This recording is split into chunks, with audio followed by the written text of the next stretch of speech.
I'm Anders Gyllenhaal, the Herald's executive editor. In today's Inside the Newsroom, I'd like to talk about a unique role that doesn't really exist anywhere else, and that's the newspaper ombudsman.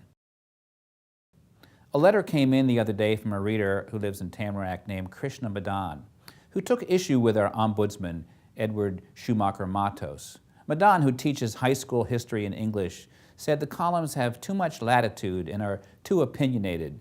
Quote, "Who's the ombudsman for the ombudsman?" he wanted to know. In a profession that talks a lot about freedom of expression, the ombudsman gets a large share of that.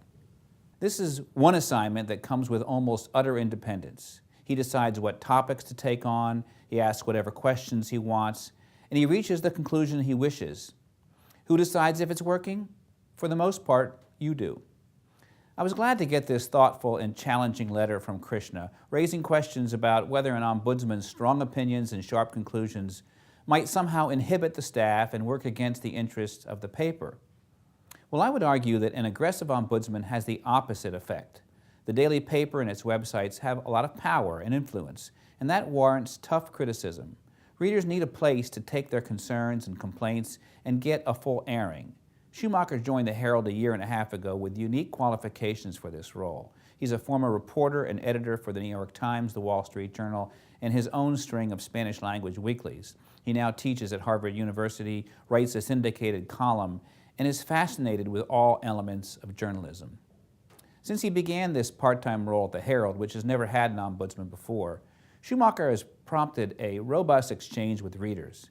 He's also established a dedicated section of MiamiHerald.com that collects his pieces and asks for questions and comments.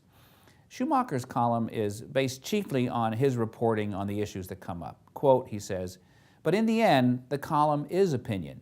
You have to make a judgment on what you think is right or wrong and about what the newspaper is doing. I talk to reporters and editors involved. I talk to people outside the paper. Then I try to lay it all out in a column so that people can see my reasoning."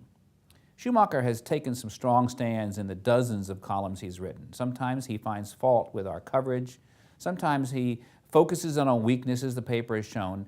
But he always does this, I think, with an appreciation for what the staff is up against. Quote, "This has forced me to think about the responsibility of the newspaper, not just to journalistic standards, but to the community," he said.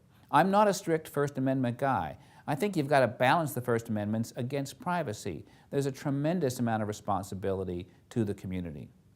Judging from what most readers say, they seem to appreciate this role. The sad fact is there aren't many ombudsmen left around the country, and this is at a time when the press is in such a transition that thoughtful critiques of this work are needed more than ever. Once again, thank you for your messages and your phone calls and letters, and most of all, for your readership of the Miami Herald and for logging on to MiamiHerald.com.